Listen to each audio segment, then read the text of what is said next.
Welcome to the next episode of Brandland. I'm your host, Garrett Justice, and I'm joined by a very special guest today. I have with me Owen Fuller. He's the general manager at Lucidpress and my boss. So, Owen, it's great to have you here today. So good to be here. Of course, I'm an avid fan of the pod, and so excited to be here with you, Garrett. Thank you. Well, in addition to being the general manager and kind of leading the charge at Lucidpress, Owen is an amazing marketer. So I'm excited to pick his brain today and on our topic. So one thing I'll have to say to you, just as a quick aside here for our listeners, is if you have the opportunity, if you work in marketing, you have the opportunity to find someone like Owen to work for, it goes a long way. So I know a lot of people out there who struggle sometimes having to build that case to leadership who might not really get or understand marketing. And Owen, I'll just say, like, it's been refreshing to learn from you the last few years and have someone who gets marketing. I think that's all, as a marketing leader, that's always just comforting knowing you can be on the same page with your executive team, Well, that wasn't in the outline of what we're going to talk about here, Garrett. You snuck that in on me. So there you go. Surprise you. Kind words, but I will tell you that in my career, I've worked with different leaders with different backgrounds, and there can be a real gap sometimes from people that do they understand marketing? Do they understand branding? Do they place value in that? And one thing I look for, I love having the chance to work with executives who are over multiple functions who have had some experience in both marketing and sales. I always say that marketing is the truth of you translated into the language of your audience, and that marketing is also just scaling a one-on-one conversation that happens in sales.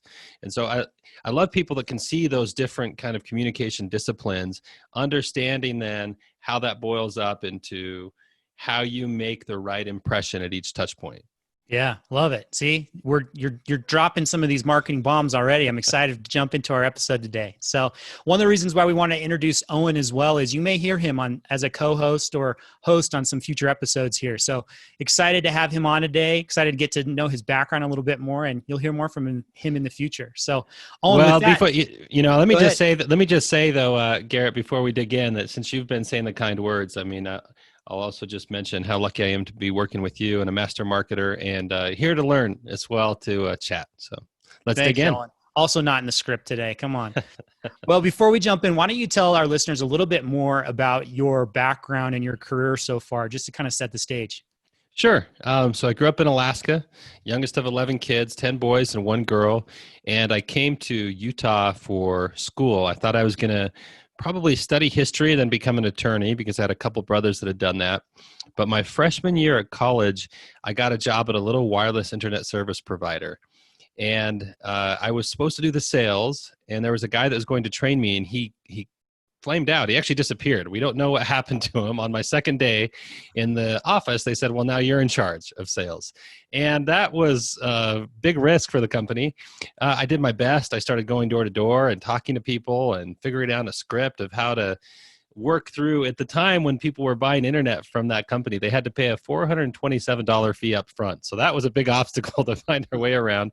But we found something that worked, and it grew. I spent a couple years in the Czech Republic and then came back to school and went back to that company. And as it grew, we ended up becoming the largest wireless ISP in the country. And that's where I caught the entrepreneurial bug. And I realized that the people that start companies and grow them into something really successful, they're just normal people who solve one problem after another, kind of day after day. And so I got this bug that I thought maybe someday I'd start my own business. And I switched my major to marketing. I started orienting what I was doing more to marketing, and I did some other entrepreneurial things where I was maybe a minority owner in some companies. But not long after I got my degree in advertising, I started my own company for the very first time that was called Fit Marketing. And that was initially a CMO for hire agency where people would hire me to just be in charge of all of their marketing, and then I would grow the team. So I'd kind of report to the board like a CMO would, and we would build the team that was right for them, whether it was internal hires or external, other agency partners, contractors, and that kind of thing. That grew, and as we started to have more success, we ended up really finding that inbound marketing was an area where we could shine. And so about halfway through my time there, we really focused on being the best inbound marketing agency in the States. We were early like HubSpot partner, Marketo partner, that kind of thing. And that grew, the business grew and grew. And eventually I sold it after about 5 years. I then helped launch a venture-backed software company called Quizzer and grew that. That was an extremely fun and wild ride. We had a technology that allowed people to make interactive content. So one time we had, for example, a quiz up that was about a dress that one of our customers put up. This is the white and gold or blue and black dress that, and that was a crazy night. That was actually on the site Gawker, which is now, of course, no longer in existence. But they were calling me. I was in New York at a conference, and they started calling my cell phone saying, "This is the biggest, most important article that we've had in our history, and if you don't keep your program up, then we are going to take you out." And so we had all of our engineers and working hard on that, and this crazy experience. We had 50,000 new people about every second hitting that piece of content to say whether or not they thought the dress was white and gold or blue and black. And it was weird to have the internet on our backs for a day like that. It worked. The last year that I was there at Quizzer, we had, I think, 350 million people interact with the platform, which was pretty cool. And of course, there were things that I learned at each step along the way. You share the highlights, but there's certainly lowlights and things that I learned by mistakes at each step. And then I was lucky enough to join you, Garrett. Garrett was already here at Lucidpress before I came, and part of a leadership team that was really strong, where I joined to be the general manager at Lucidpress. And I think you've probably shared quite a bit about Lucidpress already on the pod, but I feel really excited to get to be a part of this journey of making it quick and easy for anyone to create on-brand content materials. And that's how I spend my time now. Awesome. Well, thank you so much for that background. And so just to kind of build on that too, as Owen and I were talking about what we wanted to chat about today, what our topic was going to be, he kind of expressed this idea of your brand is what you communicate at each touch point along the way of your customer or your prospect's journey. And both of us, Owen, you and I both have talked a lot about some of these quotes that we like about branding that kind of tie into that. The first one is the Jeff Bezos quote that he says, "Your brand is what people say about you when you're not in the room."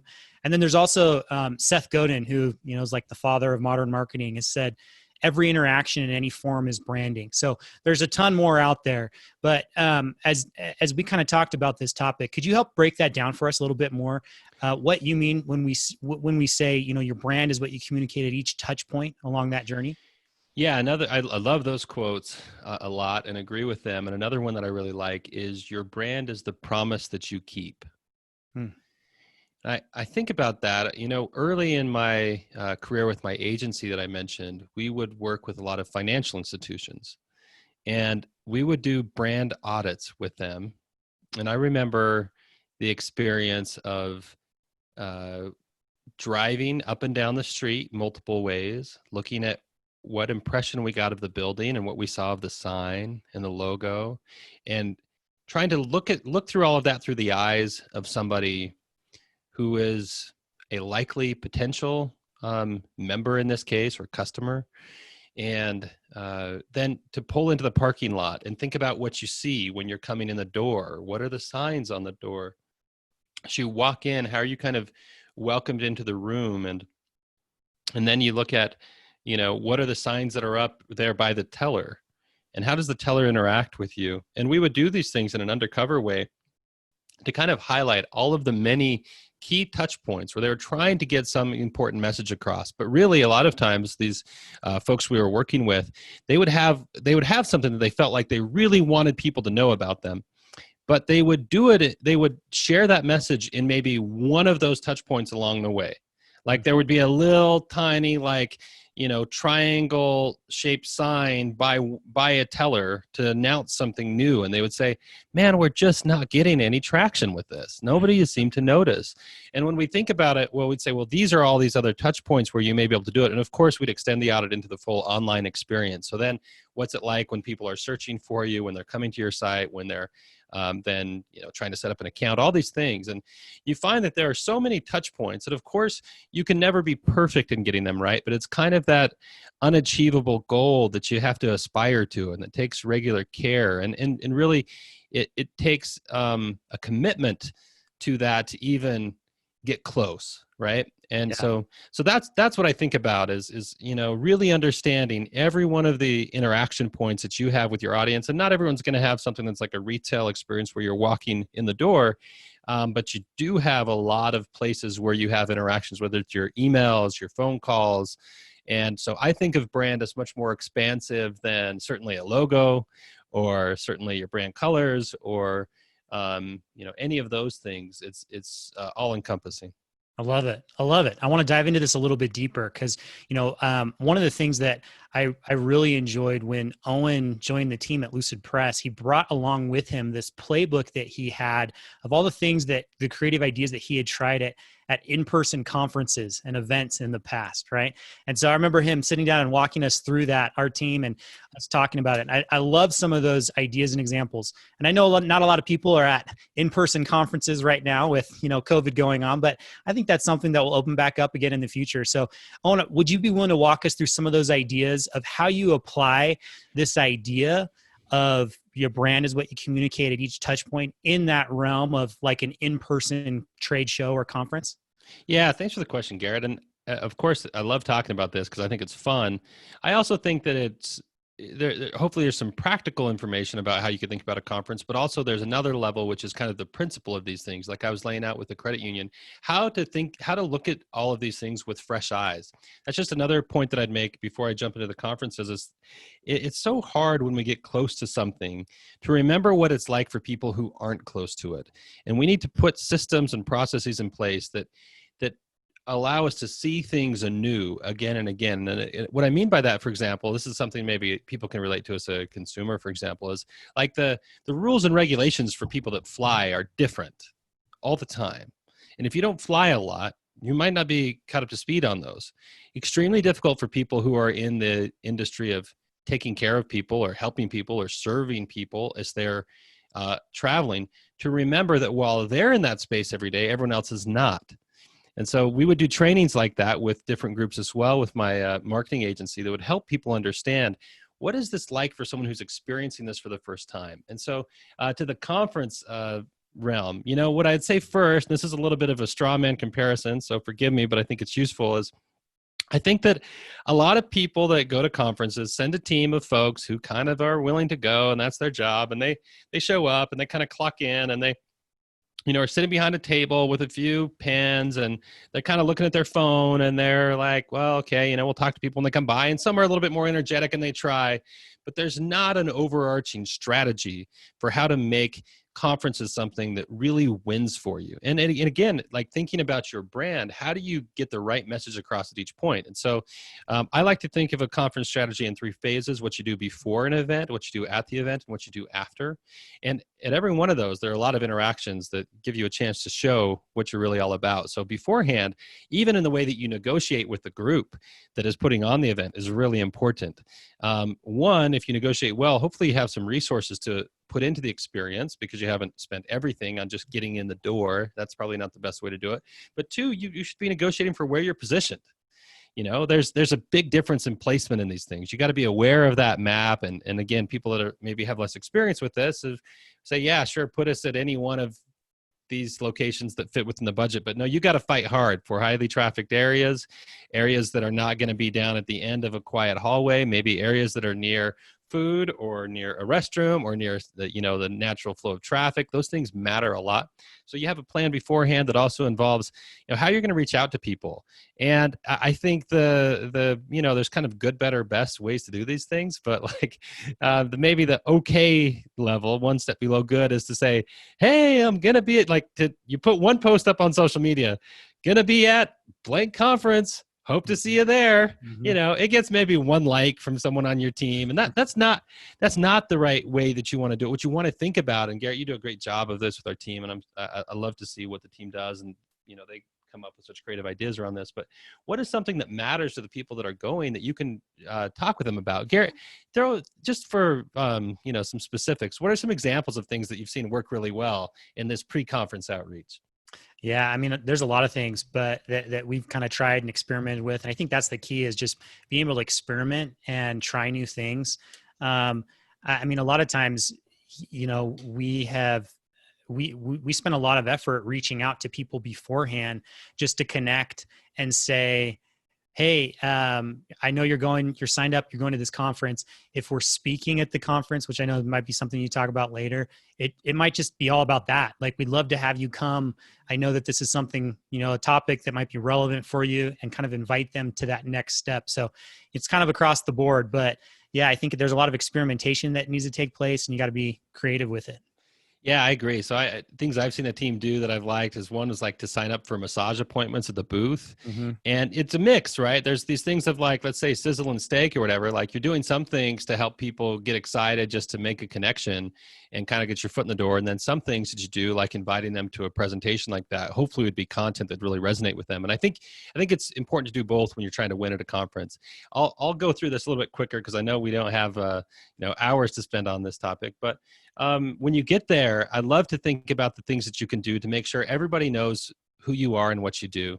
So fun things that we've tried, we've had like impromptu concerts, impromptu dance sessions, like where, a concert, for example, we had a big sign for one conference we went to that said something about like, if, and this was with my prior company, it was focused on helping people get leads. It said, if, generating more leads is sweet, sweet music to your ears, you'll like Quizzer. And so, then a whole group of musicians showed up, and these were like professional musicians that played a 15-minute concert that had everyone confused, but also everyone talking. Mm-hmm. And that was the point. And we would set up our teams with people where we knew that we had hustlers on our team would be a particular role. And I mean that in the best positive way of the word, but people that were willing to go out and around the event and find people where they were and invite them to our booth and where we were speaking. And, setters, people who could receive the people coming to our booth and then quickly understand the right way to work with them. We'd usually have closers who would be then working with people who are kind of qualified to go ahead and do like demos or deeper conversations right there on site. And then we'd have artists who are responsible for making sure that in real time, we're getting all of the information in from people to booth, connecting with them on social media. And some events have like apps where everything is followed and there's real traffic there. Some of those are totally dead. Some have like hashtags on social media, but how are you interacting with people on site?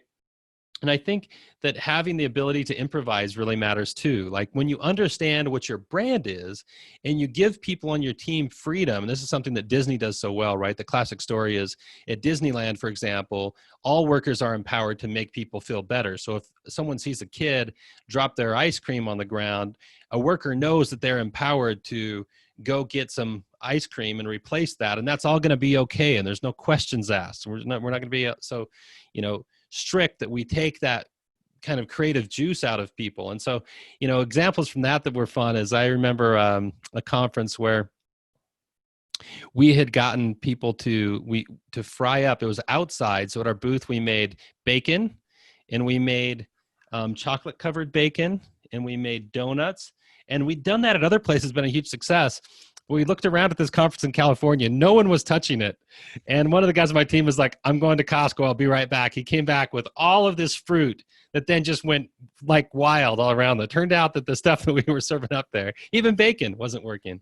So another one that was really fun is, it was too bad for the place, but good for us, I guess, is that the water fountains weren't working. And so we had someone that's like zipped right over to a store, got one of those glass fridges. It was like a couple $100, but we stocked that full of drinks. We said, if you're in the club, and we gave people stickers on their badges so they would know they were in the club. It's like, it's unlimited drinks at our booth for everybody in the club. And all of a sudden people wanted to be in the club. They were talking about it. Another fun one on that is, we would give away $2 bills. I think I don't know if anybody's given away more $2 bills than I have over my career, but we would tell people, hey, if you have this certain sticker on your lanyard and we see you, something good will happen. And sometimes we'd say, if you know what we do, then you'll get a 2. And people would be confused. They wouldn't know what that was. But then when it would give people on our team the chance when they were walking around or engaging with people, if they saw that they had our sticker on their lanyard, they could say, hey, do you know what we do? And they could give them a $2 bill and create this emotional connection that was worth to us a lot more than $2. So those are some things, there's stuff that you got to do after. You got to be ready to jump right on it and continue those touch points through your email sequences and follow-ups and calls and all that. But in the interest of time, those are a few, and there's more to talk about there. But I think the point of it is, how are you thinking about what you're conveying at each touch point. And if you just take, that 10% more time to not just do it in a functional way, but do it in a way that really gets your message across, you can make a connection that not only matters, that people remember, but advances your business too. Yeah, I love those ideas. There's a lot of really creative ideas. Owen, one thing I've heard you talk about too is that I think is crucial in this process is it's great to have creative ideas like baking at the booth or, solving those problems. Like that's always just like fun. I think that a lot of companies lose sight of the purpose of those things, right? And how they tie together, how each touch point should tie together along that path, right? So being clear on what that call to action is along each point. I think a lot of people, when they go to like a conference, they forget that, the main point of swag or things that you're giving away at your booth should be to drive more traffic to your booth. But once you get them to your booth, obviously there should be a next call to action, whether it's you want them to go to your speaking session or whether you want them, to schedule a demo or whatever it is. And so being clear along the way of this action leads to this action and leads to this action, and they all help build the brand at the same time. I love that idea too. Yeah, I'm glad you said that, because I think it's important that once you have people's attention, you know what to do with it. And the best thing to do with it is to have a message that matters to them. And so, I think a lot of the things that we've done, and this is whether it's in the online realm or things that are, seen as unconventional and out of the box, are maybe to help get people's attention and generate a feeling that they want to connect. But then the responsibility is really to show that there's something smart there that you have to offer that will make a difference for them. Yeah. Reinforces that brand message, right? Love it. Yep. Well, Owen, this has been great. I know we just have a couple minutes left, but you shared a lot of these great creative ideas, and I know you just have a whole treasure chest full of more of these ideas. So, just as we kind of close out here today, what are some of the really creative marketing ideas, maybe outside of even like the conference realm, right? What are some really creative marketing ideas that you've done or that you've done for other clients, brands in the past when you had your agency to really help build that brand along each of those touch points? That's a good question and fun to reflect on. What are some things that are noteworthy when I look back? In the B2B realm, I think about a ratio a lot.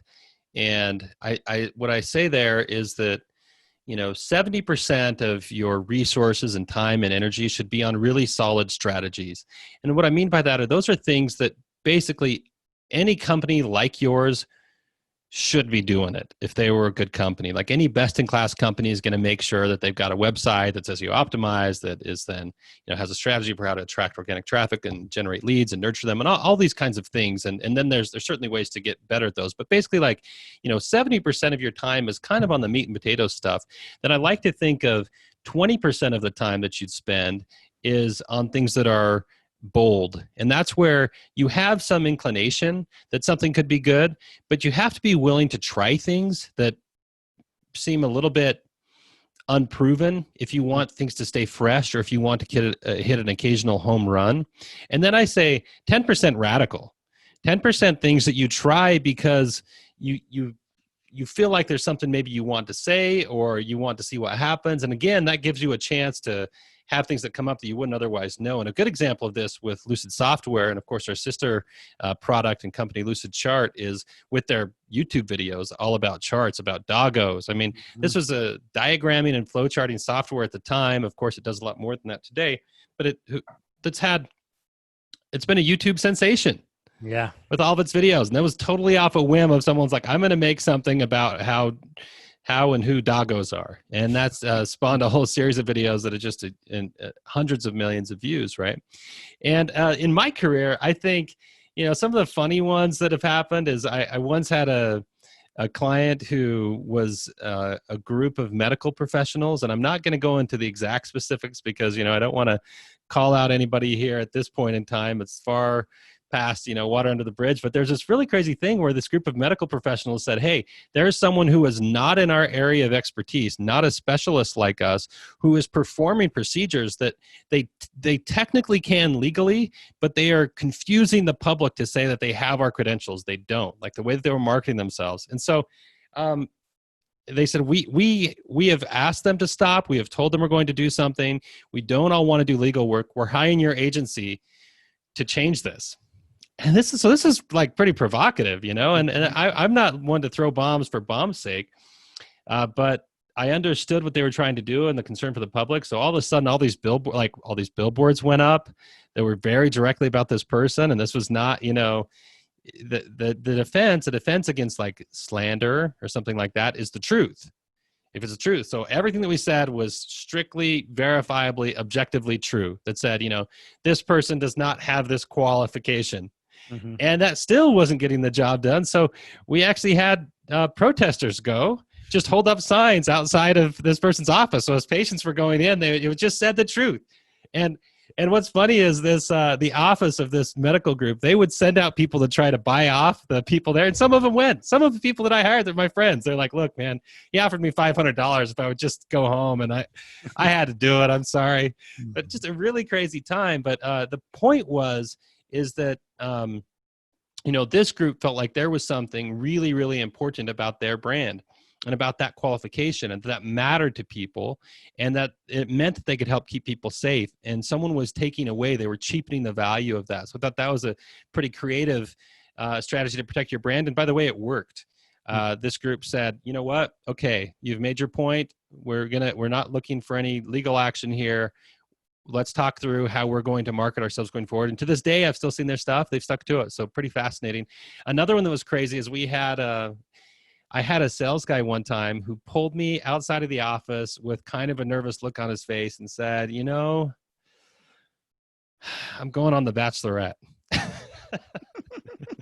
And he said, I want this to be good for the business.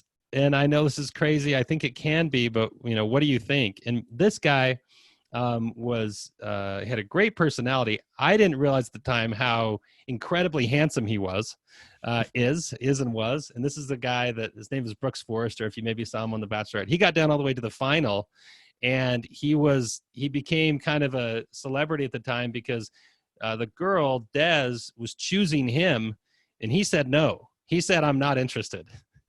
But he highlighted our company there throughout. And then as he came back and as the show's episodes were airing, we started to get so much traffic to our website to see his profile that we had to put up a splash page that basically said, if you're here to learn more about Brooks, this is where you need to go. If you're here to learn about our business, this is where you need to go. You know, because we would get so many leads from people that were trying to talk to our sales team that was like, could I please just talk with Brooks? You know, he was generating leads like you wouldn't believe. But what was cool about that is it gave us a chance to really show our personality. We made these fun YouTube videos about how our office had coped with him being away. And all of a sudden we were like, at the time, we were featured on the stage of Inbound, the big conference that HubSpot puts on, where they did a skit with him and with Seth Godin. And, you know, it put us on the map in a lot of places we wouldn't have been otherwise. And that was totally in that 10% bucket. So again, I guess what it all comes back to is when you know the essence of who you are, when you know your truth, then you can take risks like that, because you can do things that seem outside of the box, but you'll do them in a way that stay true to who you are. So you'll still be communicating what you want to as things get a little crazy. Love it. Yeah, these are excellent, excellent examples. I love these stories. Anyone who knows Owen knows you can just sit with him for hours and hear all the crazy stories that he's had along his journey, right? So, Owen, as we wrap up here today, this has been great. I really appreciate you taking the time. Are there any like last pieces of advice or kind of takeaways that you would leave for our listeners as we kind of wrap this up? Well, you know, one thing that I'd say for people who think about brands and marketers in marketing, I would go back to where we started, which is this idea that, you know, marketing is the truth of you translated into the language of your audience. And sometimes you need to think about what that truth is. I don't know if every company, and I'd even say a lot of mature companies, haven't really defined that as much as you'd think. And sometimes you might be doing everything right from an aesthetic standpoint with the way that your design, you know, is coming together, and from, you know, a marketing channel standpoint. But if that truth doesn't resonate, it's going to fall apart. So you've got to make sure that that truth is something that is true internally for your team. It's true in the way that your product or service is offered and delivered, and it rings true to, you know, your target audience. And if you get that, then this is the secret that all marketers know, that when all of that is in place, then you look really good as a marketer. You do all these things and everything looks great and the numbers are going up and everyone's giving you high fives. But that's the little secret I've always known, is that it really comes down to, when you're marketing something, knowing that you have that truth defined, that it resonates along all those angles, and then you can figure out the rest of the stuff along the way. So don't skip the first step, I guess would be my final takeaway. Love it. Thank you so much again for being here, taking the time today. This has been excellent. Oh, thanks. So good to be with you as always, Garrett. Appreciate it. Thanks. We'll talk to you later. Okay. See ya.